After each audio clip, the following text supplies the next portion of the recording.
This is Pet Life Radio. Let's talk pets.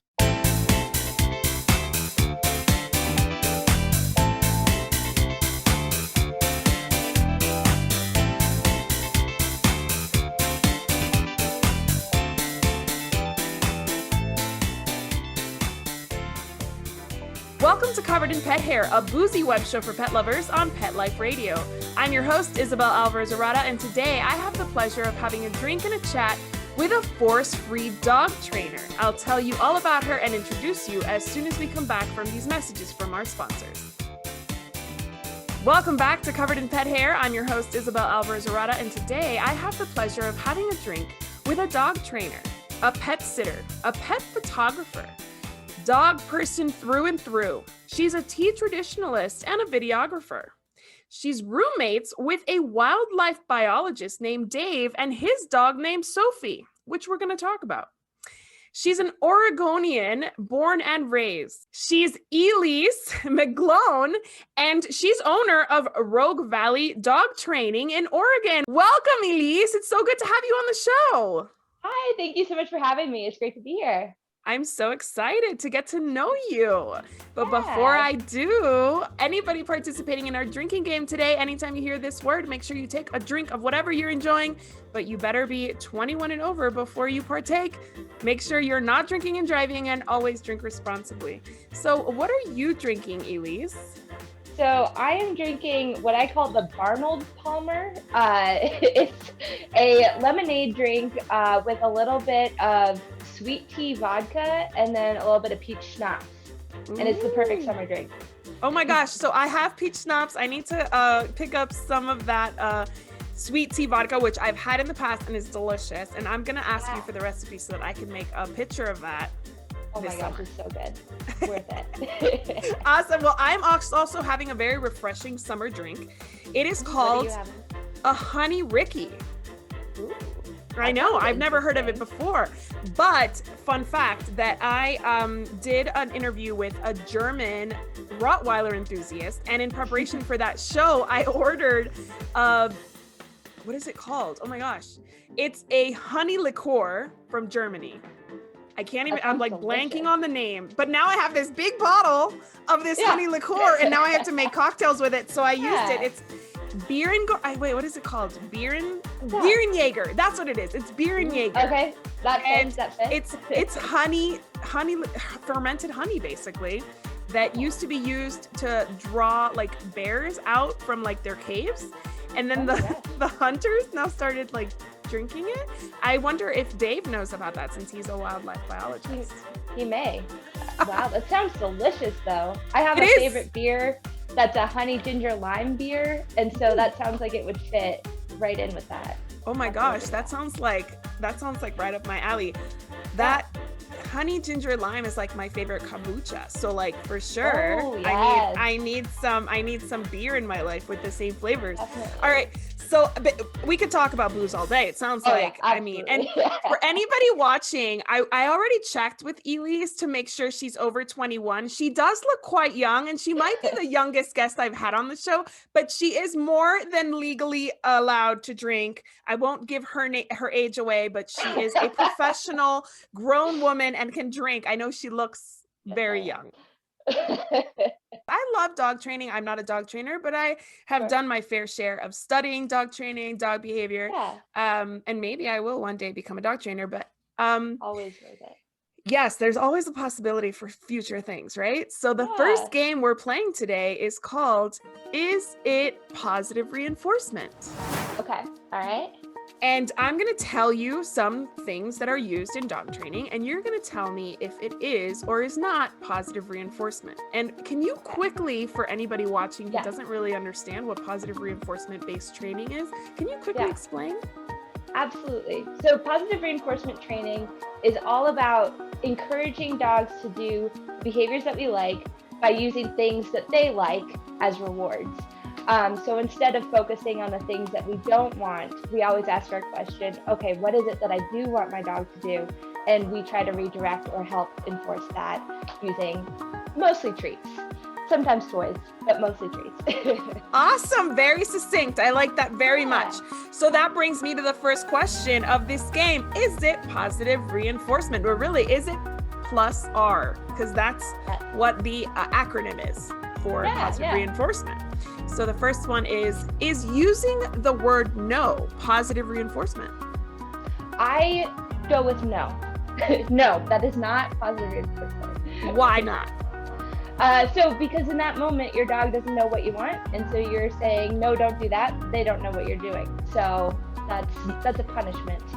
You know what's funny about that is I am a parent to a very, very spirited, almost 4-year-old. And I've also learned in parenting for humans that you tell them what you want them to do, not what you don't want them to do. Yes. And no, it's kind of just like leaves them with I can't do that, but what can I do, right? Exactly. You're asking for a different behavior, but they get to choose the behavior, and sometimes that's worse. Good point. Very good point. Don't hit your sister. Yeah, like if I say don't hit your sister, maybe he'll bite, right? So like that's not good. Exactly. Exactly. Okay, next one. Prong and choke collars. Are they positive reinforcement? Definitely not. No, those are painful punishments. Stay far away from those. Yeah. Truth. Okay, next one. Electric fences. No, not positive at all. Not positive and not safe either, because they really don't prevent dogs from getting through them. They just prevent dogs from coming back in. Exactly. It causes more confusion than it does anything else. Very true. Okay. Clicker training. Yes. Yes. Is there a way that you can make clicker training negative? Like, or do people ever misuse clicker training?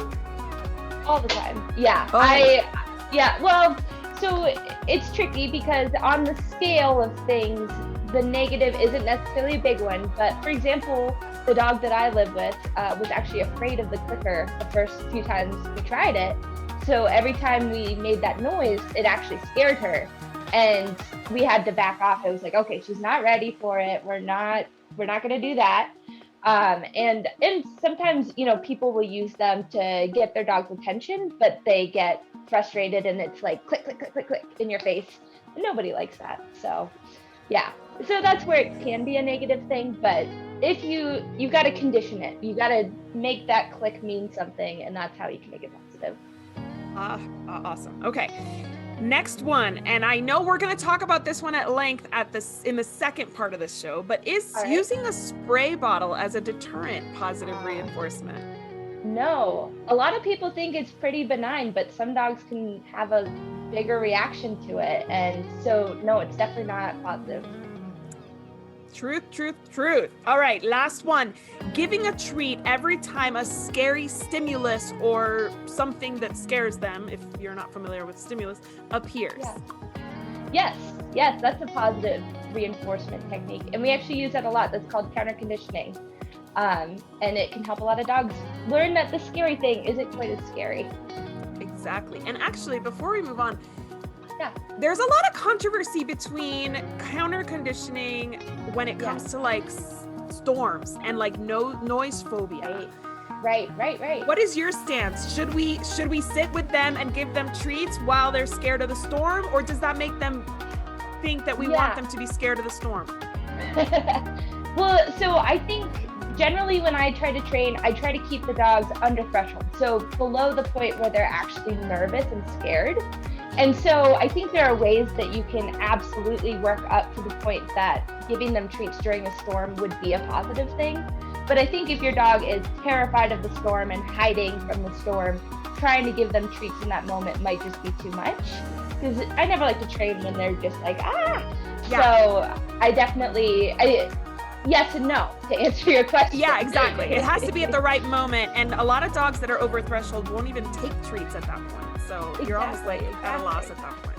All right. Yeah. Well, I want to learn more about you specifically. So I understand that you started your business because of COVID. While most people are shutting their businesses down, like me, you started a business. Can you tell us a little bit about that? Yeah, well, so it was a little scary, for sure. It definitely didn't seem like the prime time to do it. But actually, I was pretty fortunate that dog training is in much higher demand now because everybody got their COVID puppies. And so it just kind of worked out really nicely. I had been working at a local service dog organization as a trainer, and when COVID hit, they actually did some layoffs, and I was one of the few that got laid off, unfortunately. So I ended up, I was like, okay, this is the time. I'd been waiting for a moment to kind of jump into starting my own business. And it was like, okay, well, I've got nothing else, so let's do it. And so I started mostly with virtual clients. I had about 10 different virtual clients that I started with.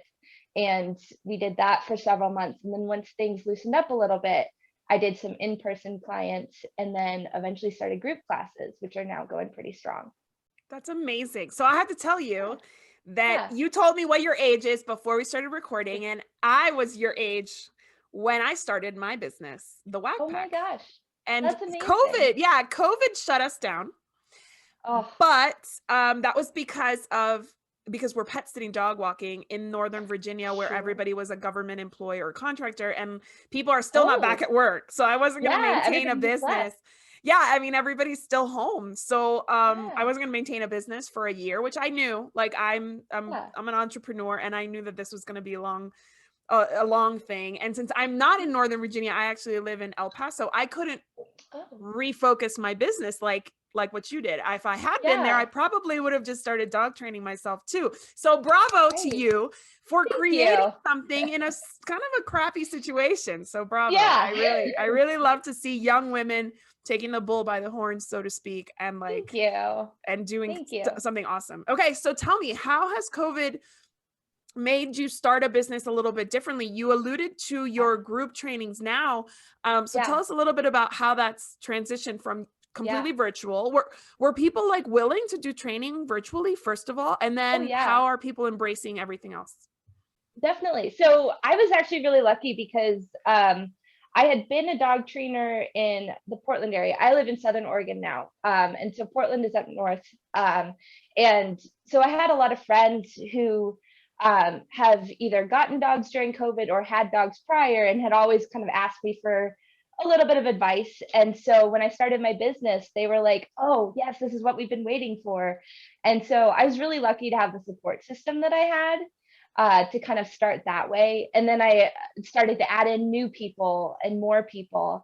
And so that was really exciting. And then, of course, with the COVID situation, a lot of the dogs that were adopted weren't getting a lot of socialization, or the people that adopted the dogs didn't necessarily have the resources that they needed to train the dogs or get the consultations. And so being able to work virtually actually helped a lot with that because I could see the dogs in their natural environment in the homes without a new person coming in that might actually scare them more or make them more nervous, and see kind of how they process things.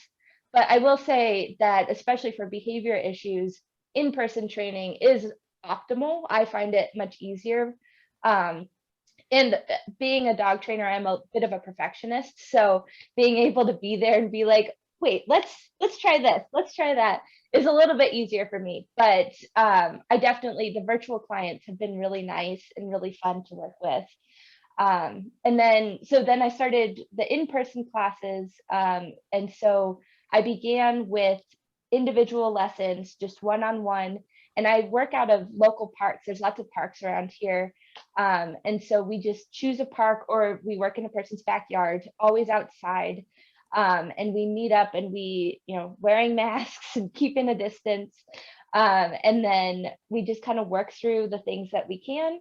I'm really fortunate that I have a park just nearby that is the perfect dog training park. It has paths that people stay on with their dogs, so you can see the dogs, but you're not inundated with dogs.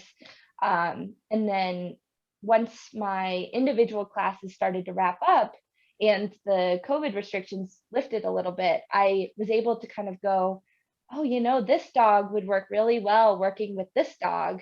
And so I could make my group classes that way. And then once things let up even more, I was like, okay, let's advertise this and actually build up those classes a bit more. That is So so awesome, because one of the things that we talk about most in this show, on this show with dog trainers, is socialization. yes, Socialization is like the one thing that constantly comes up, and not just with yeah, puppies. Obviously, there's a puppy window where socialization is super, super right, important, but like for yeah, every dog. And I will tell you, my little girl was a yeah, COVID baby. She was born in yeah. February of last year. So Oh my for the gosh. first like 8 months of her life, she looked at other Yeah. people and she was like, there's more of them. Like she had no idea. Right. What Now is, we do more things with her. We go to the park with her brother who takes soccer, and now yeah, she's one of our friends at the park was like, she has just come out of her shell in the past 2 weeks. yeah, And I think the same thing happens with dogs, where they're kind of just for like, who sure. are all these people? And then like they kind of take a liking to it. Like, this is so Yeah, fun. Because being at home all the exactly. time is not fun for a dog. Right. No. Well, and there's so many smells and so many things. Like once they get out there, they're like, "Oh, this is kind of cool." For sure. So you started your dog training experience at, where is it? PetSmart? Petco? Petco. Yeah. Petco. So Yeah. tell me about that experience. How was that? It was actually a very positive experience. I enjoyed it a lot. I actually raised guide dogs for the blind when I was in high school. So I had an introduction to training going into the experience. But Petco was the first actual like structured, you're going to be a trainer sort of training experience that I had. And I have to give them a lot of credit. They have small groups where they have an experienced trainer that takes 4 apprentices under their wing, trains them, gives them lots of advice, and it's a full course. I think it went for 3 months or something like that. Once a week we would go and we would do these long training sessions, and um, and so I learned a lot through that experience. And they're very into positive reinforcement training, which I find very refreshing, because it's very easy to go where the profits are, whatever it is, and sometimes that's not always the right way to go. And so, but I was really happy, and I worked in a small store. They have like the big Petcos, and then they have the unleashed Petcos. Mm-hmm. And so I was in the unleashed Petco, which was really nice because it was a small store. I didn't have to worry about handling other animals or anything like that. It's just apparel and food and baths. Oh, Um, cool. yeah. So I really got to experience how to train. Really, I say you're training people more than you're training dogs. But it really was a great experience for me because you saw hundreds and hundreds of dogs. You interacted with all sorts of different uh, types of dogs and dogs with different personalities. And you got to really run the gamut of all of the different issues that dogs have too. Well, I have to give a shout out to a Petco, because they did Yeah. put their money where their mouth was when Hmm. they took the shock collars off of their Yes. shelves. Yeah. Yeah. Yeah. They've been doing great things. They also did a couple years back, they got rid of a bunch of food that was um, filled with fake dyes and high sugar content, and they weeded those out of their stores as well. So I was very impressed with that. That is awesome. So when you were doing dog training as an apprentice at Petco, did you see yourself as a business owner? I, yes and no. I was also at the same time that I was working as a trainer, I was also as a working as a dog sitter, dog walker. And Petco does have rules where if you're a trainer in store, you can't train outside of the store. Got it. So which was I understandable. I mean, it makes sense to me, but at They're the same paying for your time, training, so yeah, it makes right, sense. exactly. And if you're going to use your name at the store as a trainer, they want to make sure that it's, watched, sanctioned, all that stuff. True. Um, and so I was a little frustrated because at a certain point, I felt like I had grown beyond the store a bit and was ready to kind of go out and do more. But there's a contract that you sign that says, you have to wait 6 months after you're done working at Petco before you can start your own business. Got it. And 6 months is a very long time to go without either a steady paycheck or without that um, you don't really necessarily want to go to a new job and then start another new job. Right. And you want to practice your skills. Exactly. Yeah. So I found this great organization down here that I was really excited about working with, that trains service dogs. And I found that to be my avenue. And so then when life was like, nope, that's not going to work out, it was actually like, okay, well, now I get to do that thing that I always wanted to do, which is open my own business. Oh, so exciting. I love it. I'm inspired by this story. This is awesome. Well, I want to ask you more questions. Yeah. But we need to take a break real quick. Definitely. So let's take a quick break and we'll come right back after these messages from our sponsors. Welcome back to Covered in Pet Hair. I'm your host, Isabel Alvarez-Arata, and I am having a drink and a chat today with a young woman that is inspiring. I really am inspired by your story. Live handed her lemons. She made a hard iced tea drink and she started her own business. Yes. And I am super inspired because you took your passion. It sounds like you've been dog training since you were a teen. Yeah. And now you have come full circle with your own business, and who knows where, what life has in store for you from here on out. And I want to dig in a little bit more into your expertise because, you really are young, but you have a lot of experience. And I love to see people who from a young age knew what they were passionate about and pursued it. So our second game today is called Pet Peeves. Ooh, okay. And I'm going to ask you to be honest. Okay. And to just lay it out all on the table. I am going to ask you to tell me what your pet peeves are in terms of these groups. I'm going to give you a group of people, pets, whatever. And you're going to tell me if you have pet peeves about these specific groups. So the first one is new and inexperienced pet parents. What is your pet peeve? I think my biggest pet peeve is when people don't research or think about the dog that they're getting and whether it will fit their lifestyle. I think that's my biggest bit of advice is always do that research. I think new and inexperienced pet parents don't know how much they don't know, right? Yes. They're like, I had a dog when I was a kid. Like, how could it be different? It's entirely different. Having a dog today versus having a dog in the 80s, totally different. Yes. Absolutely. You need to do some research, guys. All right. Next one. What is your pet peeve in terms of the dog training community? Ooh.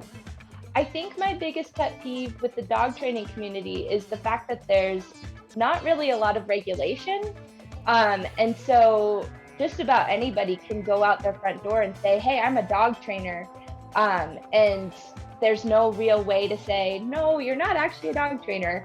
And so another bit of advice there, I guess, is do your research in your trainers, and make sure that you're choosing someone who has the best interest of your animal in mind. Yes, please do. I am somebody that in 2007, 2008, I hired a dog trainer that destroyed my dog. And I will tell you right now, destroyed my dog. It made my dog a fearful, reactive, distrusting dog. And I will forever regret endorsing that and bringing that into her life because I didn't know any better. Well, and that's the other thing is just like you said, they don't know what they don't know. And if you don't know, you don't know what you're looking for. So ask questions.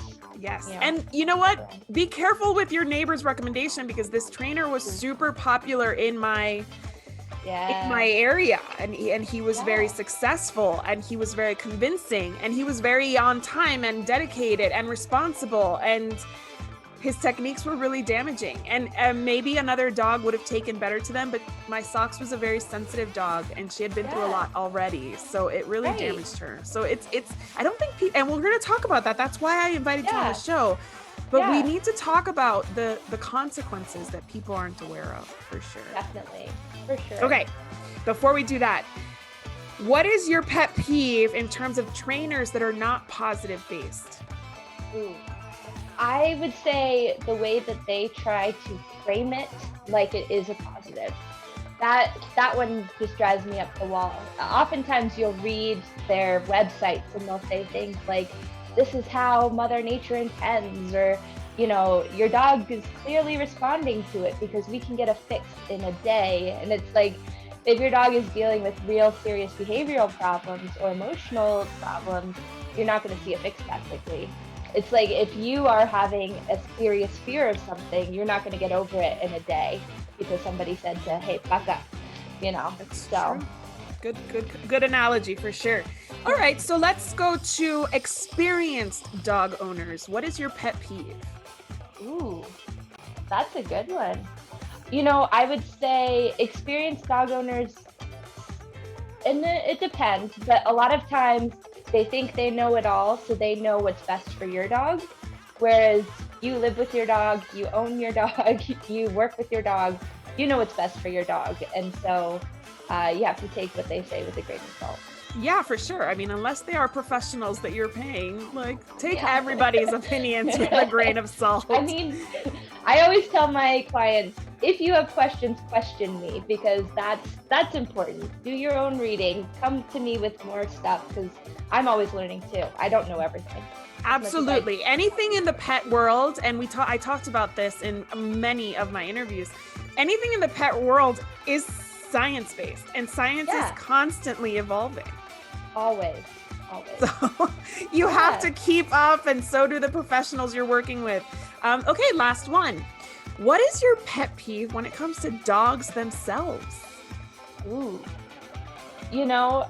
I'm probably going to get some hate for this, but I am not a big fan of dogs licking my face. I don't, it's just a personal preference. Licking is fine in general. I'm not big on the lick, but licking my face is one that I'm just like, ah. Yes, we have to teach our dogs boundaries the same way you expect my child to have boundaries. I expect your dog to have boundaries, right? Exactly. Okay, so you briefly talked about raising service dogs for the blind. Yes. So did you use positive-based techniques at that time? So the interesting thing about that was when I started raising guide dogs when I was, I want to say 13.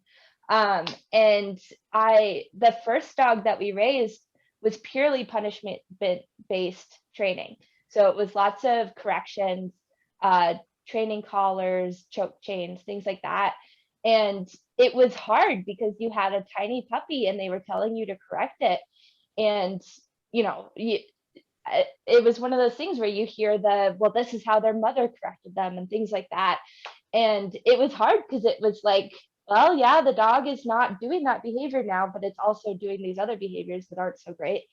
But after the first dog that we raised, our second dog was actually part of a trial through the organization that was strictly clicker training. And so we got our puppy, and the first day they took us out and they were like, this is a clicker, this is how you use it, let's try it out. And so that one was really cool because I got very stark contrast just within a year and a half working with the dogs. And the dog that was clicker trained, he didn't make it as a guide dog, but he was our family dog for years. And he was the best dog in the world. And so I was a big fan of the clicker training. It was like, okay, I see how this works. It makes sense and it's great. That is so cool. So did your parents do this for fun, or are your parents dog trainers? How does that even happen?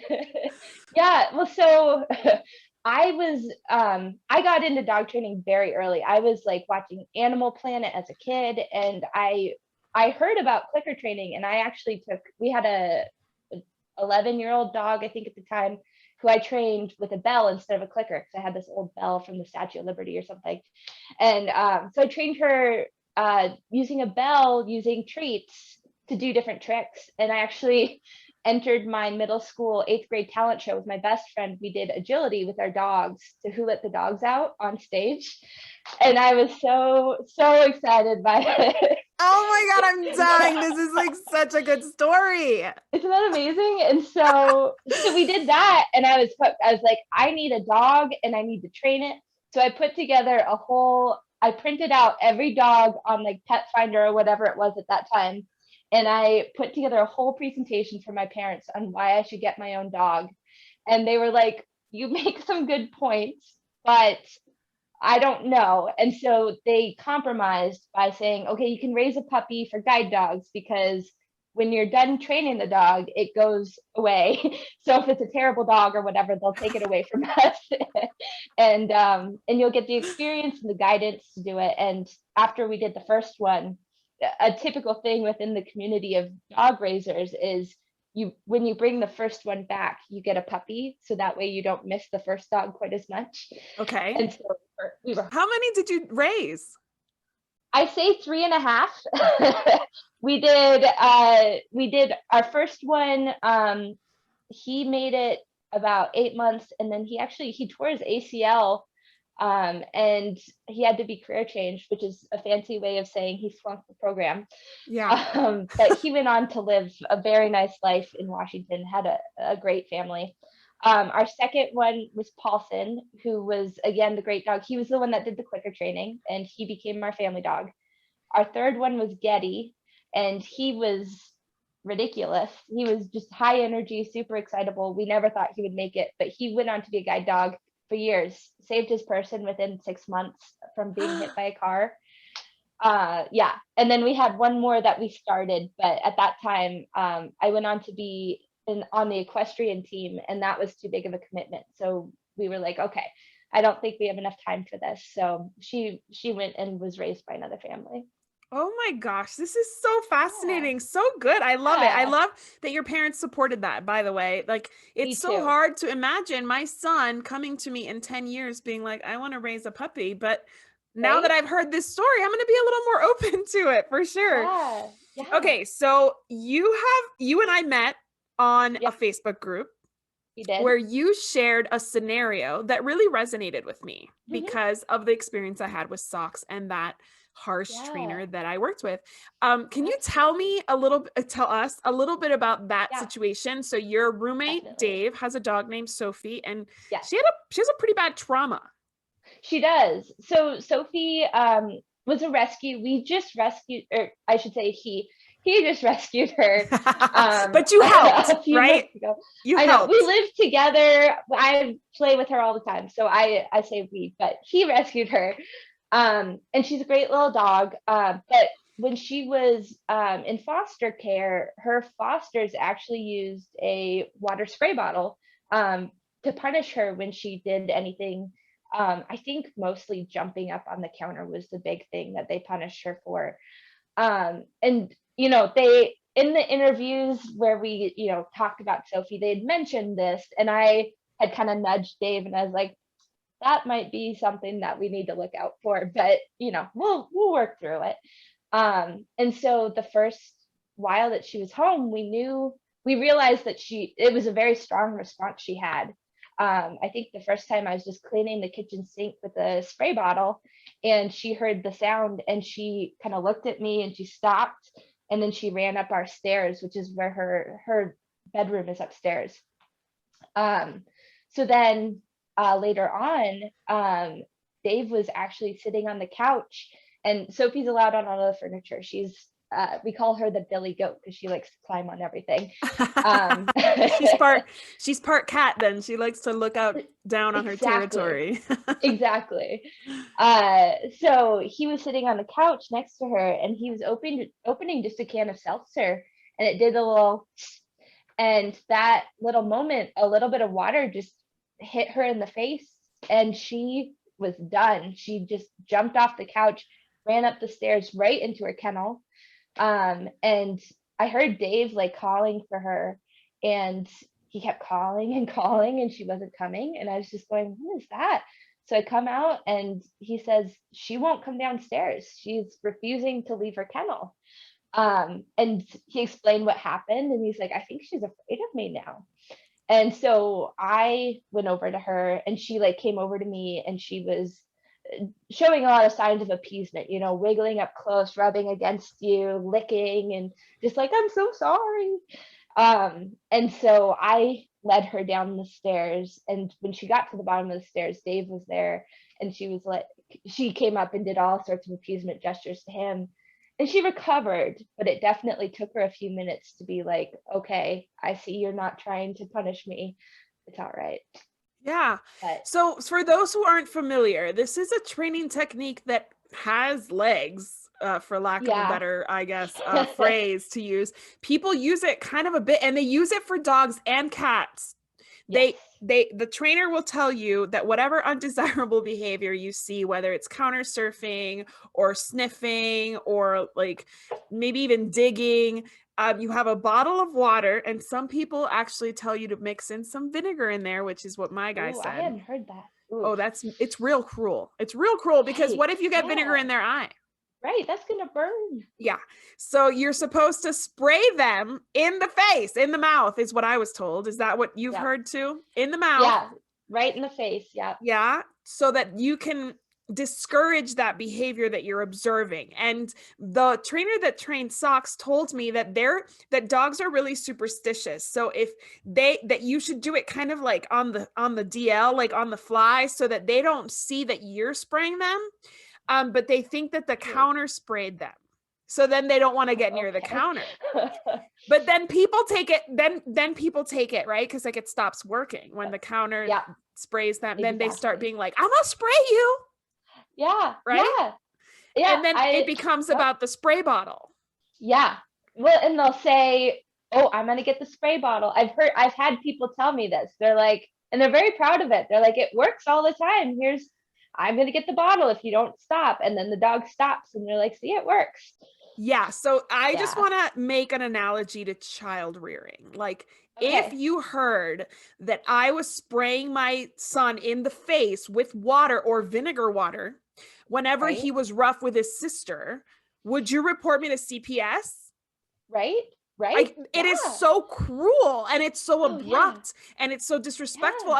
I mean, if as an adult, if somebody sprayed me in the face with something, I'd Yeah. call the cops. Like, it's assault. Yeah, yeah, exactly. You're not allowed to just walk down the street and spray people with things. Like, that's not a thing. Even if they're doing something they shouldn't be doing, you're not allowed to spray Yeah. them. So what have you guys used to kind of recondition Yeah. this? So we ran into an issue because she had her tail amputated before she was adopted. She got hit by a car in foster. But she I'm was trying really licking hard not to judge this foster situation. I'm trying to be really fair, hard. 2 different foster homes. Okay. So she got And out of one. both had different like drama. Oh, I know. okay. Yeah, but so she was licking and licking her tail, and so we got some medicated ointment spray that you can spray on her tail. So, but we didn't think about, okay, she's afraid of the spray bottle, maybe this wasn't a good idea.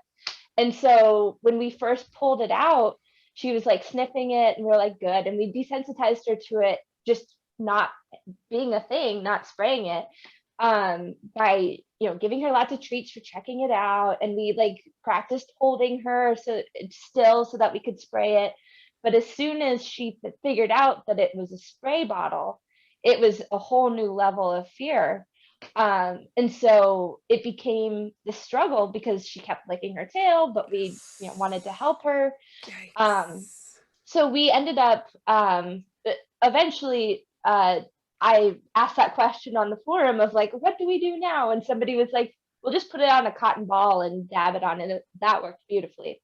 But for desensitizing her to other spray bottles, we've been practicing. We minimize the use of spray bottles in general. And we're much more aware of it now. Now we pick up a bottle and we're like, oh, okay, all right, she's not in the room, it's fine. But when we're using them in her area, we tend to use lots of treats. I usually do it when Dave is working with her, training her a little bit, and has some high value rewards. And so he can treat her for other things, and I can do a little gentle spritz around the sink or whatever I'm doing. And she's been doing much better. But I'm very careful that I don't, pick up the bottle and walk towards her, because that's, she's like, okay, this is not going to happen. Yeah. So this makes me think of a couple things. Yeah. Is she scared of water because of it? No, no. Just water coming out of a bottle. Yeah, so she's not afraid of her bowl. She's not afraid. We've taken her to, there's like a little lake nearby, and she will check out the lake. Um, but yeah, I don't think How about I like a haven't bath, like noticed the it. hose or like the shower? You know, so the bath that we use, we fill up the bathtub a little bit and then we use a cup with water in it. Got And it. she does okay with that. It's not her favorite thing, but it tends to be the general, like, I don't really like having a bath. Not so much the, oh my gosh, this thing is Got gonna it. kill me. Got it. Yeah. I mean, in a grooming situation where they use like a faucet kind of thing, that might be like Yeah. just as terrifying as a bottle. For her, it's not very different. Yeah. And then another thing is, do you find that like now it's just management, like until you can desensitize her, it's going to be like a long Yeah. time before you can just like spray Febreze in your house? Absolutely. Yeah, exactly. Yeah. Well, he has a green thumb, so we have lots of plants that he generally likes to spritz, and we have to kind of focus and be like, okay, we're thinking about this more so than just, all right, here's the squirt bottle, here we go. We took her to the vet a little bit ago for the tail, and they gave us some medicated stuff for that again, and they were like, we tried it and she did fine. And I'm like, well, I don't know that I totally believe you. But we'll She see. did fine in terms of a scared dog at the vet, right? Like, Exactly. Yeah. wow. So, okay. So really quickly, this also makes me think of air horns. Ooh, Are those yeah. positive reinforcement or not positive reinforcement? No, no, not definitely not. Well, Yeah. and there are a couple types, right? There's the ones that go beep, and then there's the ones that just go, and both of them are terrible. No. Yeah. This is the same thing. It's like you're scaring this poor animal so that once Yeah. they see anything that looks like a spray bottle or like your like bathroom cleaner bottle or whatever it is, they go No. into like a panic because they think you're going to Yeah. assault them with it. Well, and it makes me feel bad, like now I have stress reactions to using those things because I'm like, oh no, I'm going to traumatize our dog Yeah. just by cleaning the sink. Yeah. So it's these little things that people paint as easy or quick fixes. Right. And there's no such thing as quick fixes in dog No, training. no, no, you got to put in the effort. You got to put in the effort and the time. Yeah. And like I said, with all of my clients, I always say when they come to me with a behavior that they're like, I hate this behavior, it drives me crazy. I go, okay, well, in that moment, what do you want them to do instead? And that's always where we go. And that tends to work pretty well for them. And so if anybody's having this issue, it is possible to, counter condition the behavior, but it just is going to take some time, right? Yeah. Yeah. And you have to start slow and small. A lot of times as humans, we are able to think through processes. So when we try to push ourselves, like if we're trying to, I don't know, work on a project or something, we're like, okay, we're going to set this goal and we're going to reach this goal. But with dogs, they aren't having that thought process. So a lot of times progress doesn't really look like anything is happening. And that's good. That's what you want. You don't want them freaking out. You don't want them barking or being scared, because that's not progress. That's fear. Right. Yeah.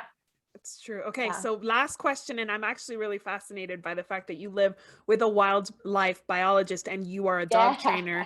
So, what have you learned from Dave as a wildlife biologist, and what has he learned from you as a dog trainer with Sophie specifically?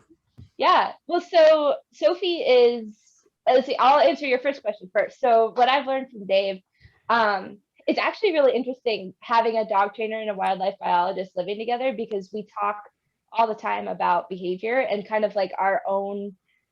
So like if Sophie does something, I'll be like, this is what I'm seeing and this is why I think she might be doing this, and he'll come back with, oh well, I think she might be doing this because of this evolutionary trait, and so it's a fun dialogue. But Dave has a very interesting job. He works for the local Department of Fish and Wildlife, and he radio collars deer.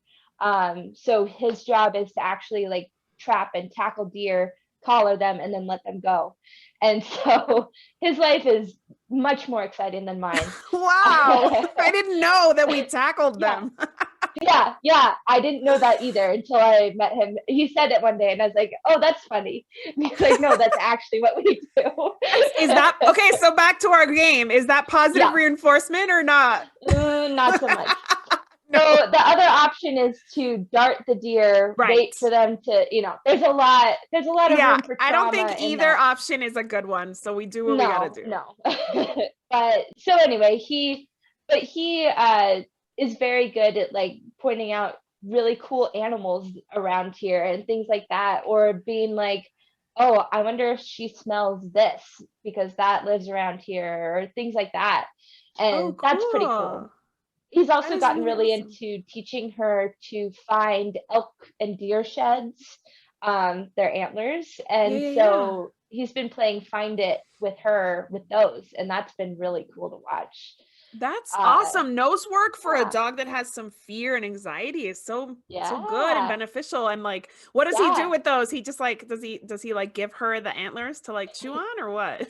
Well, the antlers are probably a little too strong for her teeth, but we do a lot of trading. So it's like, he goes and he hides it, she goes and finds it, and then she brings it back and she gets a treat for it and she loves it.